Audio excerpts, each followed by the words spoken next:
Hola, sean todos bienvenidos a la mejor presentación que sus ojos serán capaces de ver acerca de las enzimas, en específico de las isomerasas y las ligasas, donde hablaremos un poco acerca de su función en el organismo, su clasificación y algunos ejemplos que facilitarán su explicación. Esta explicación se llevará a cabo por mis compañeros Katia Dedam, Javier López, Lilian Mesa y Ana Mendoza, además de su presentador Omar Fontes. No les quito más su tiempo, continuamos. Vamos a empezar con las enzimas de clase 5, las cuales son las isomerasas. Las isomerasas se definen como enzimas que catalizan cambios geométricos o estructurales dentro de una molécula. Son las encargadas de catalizar reacciones de isomerización. Este tipo de enzimas actúan sobre un solo sustrato, el cual accederá al sitio activo de la enzima, donde la enzima se encargará de cambiar su forma y después será liberado. Las reacciones catalizadas por estas enzimas implican un reordenamiento interno de los enlaces, como pueden ser cambio en la posición de grupos funcionales, en la posición de los dobles enlaces entre carbonos, entre otros, sin cambiar la fórmula molecular del sustrato.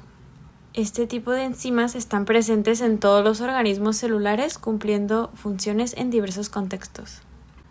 Para recordar un poco los conceptos, vamos a hablar sobre qué son los isómeros. Los isómeros son dos cuerpos químicos que tienen la misma fórmula bruta, es decir, la misma composición, pero una de las características es distinta debido a la organización diferente de los átomos en la molécula. Y la isomerización se define como el proceso químico mediante el cual una molécula es transformada en otra que posee los mismos átomos pero dispuestos de forma distinta. La importancia de estas enzimas recae en que participan en gran variedad de procesos biológicos vitales. Tienen el fin de hacer el sustrato más susceptible para el siguiente procesamiento.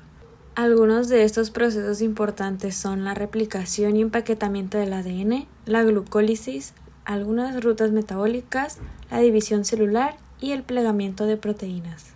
Como ejemplo, tenemos a la fosfoglucosa isomerasa, que es una enzima citoplasmática que participa tanto en la glucólisis como en la gluconeogénesis, catalizando la isomerización reversible de la glucosa 6-fosfato a fructosa 6-fosfato. También se denomina fosfohexosa isomerasa. La clasificación de las isomerasas sigue las reglas generales de la clasificación de las enzimas propuestas por la Comisión de Enzimas. Entonces, la nomenclatura de la clase de las isomerasas entra en la clase 5, que es EC.5. Esta clase 5 después se subdivide en otras 7 subclases. La primera siendo racemasas y epimerasas, que estas son las enzimas que catalizan la inversión de la configuración en torno a un carbono asimétrico en un sustrato con uno o varios centros de asimetría. Cuando tiene un centro de asimetría se le conoce como racemasa o varios centros de asimetría vendría siendo una epimerasa.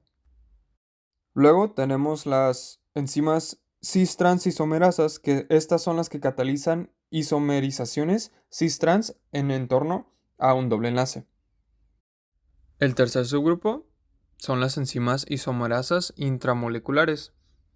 Un ejemplo de estas vendrían siendo las enzimas que interconvierten aldosas en cetosas o que transfieren dobles enlaces entre carbonos de la misma molécula.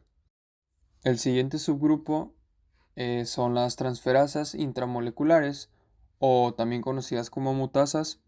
Estas catalizan la transferencia de un determinado grupo de una parte a otra de la misma molécula.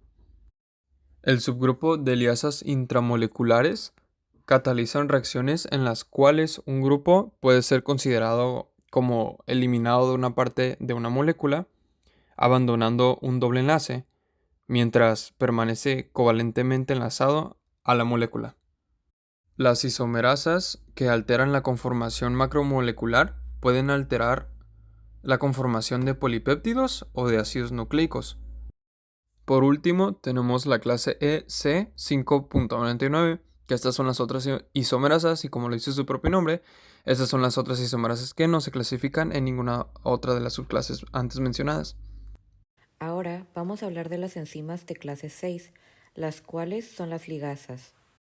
El término ligasas viene del latín pegar, y son aquellas enzimas que catalizan la unión de dos sustratos, es decir, moléculas de gran tamaño en reacciones sintéticas por medio de hidrólisis simultánea de un nucleótido trifosfato, ATP o GTP.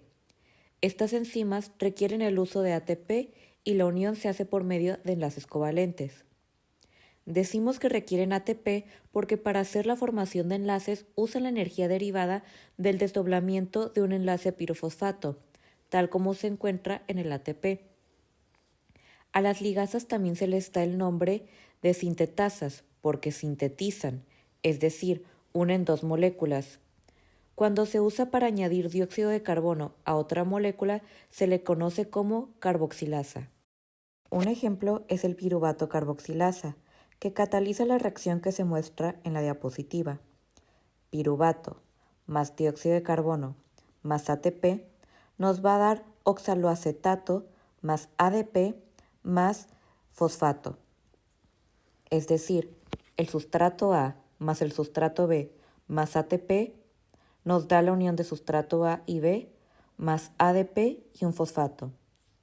Para que se pueda catalizar esta reacción, es decir, que la ligasa una al piruvato y dióxido de carbono, se necesita un nucleótido trifosfátido, en este caso ATP. Para la unión de ambos sustratos se necesita la ruptura de este ATP. Por ello, después de la reacción, tenemos la unión de los dos sustratos, los cuales forman al oxaloacetato, y el ATP ahora está como una molécula de ADP, adenosindifosfato, y otra molécula de fosfato, la cual se libera al medio. ¿Dónde podemos encontrar las ligasas? Esto dependerá del lugar en donde se formen los enlaces. Dos lugares o sitios donde lo podemos encontrar es una en las proteínas que se van a adherir temporalmente a la membrana plasmática o en el caso de las ADN ligasas en el material genético. Vamos a encontrarlos como C6 en el esquema de clasificación de enzimas EC. Estas se van a dividir en subclases. Van a ir de subclase 6.1 a 6.6. Van a formar uniones de carbono con oxígeno, carbono con azufre, carbono-nitrógeno, carbono-carbono, estéferes fosfóricos y uniones de nitrógeno-metal. Uno de los ejemplos en el subgrupo EC6.1 vamos a encontrar la tirosina tRNA ligasa. Estas van a fabricar tRNAs cargados de aminoácidos, que van a servir como sustrato en la síntesis proteica en los ribosomas. Este dependerá del ATP. Otro ejemplo que tenemos de un subgrupo 6.3 es la glutamina sintetasa. Esta es la encargada de sintetizar de un grupo amino sobre el carboxilo, formando así un grupo amido. Su acción es que va a incorporar aminio a un glutamato. Este es muy importante para el metabolismo, ya que es el punto de regulación de compuestos nitrogenados. La importancia del ADN ligasa.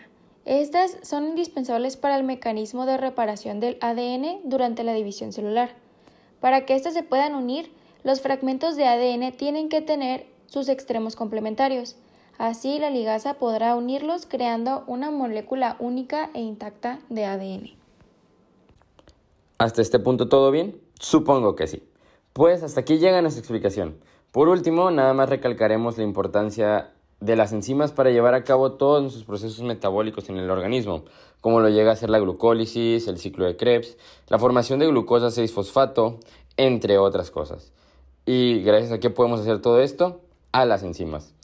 Gracias a la isomerasa, podemos revertir la reacción que nos da glucosa 6-fosfato a fructosa 6-fosfato, y gracias a la lipasa podemos crear enlaces covalentes entre los fosfatos que están en los nucleótidos para la formación del ADN, en la replicación de este mismo. Y sin menospreciar que la ligasa también se implica en el reparo del daño en el ADN. Bueno, esperemos este video les haya sido de mucha ayuda y que tengan muy bonito día. Hasta luego.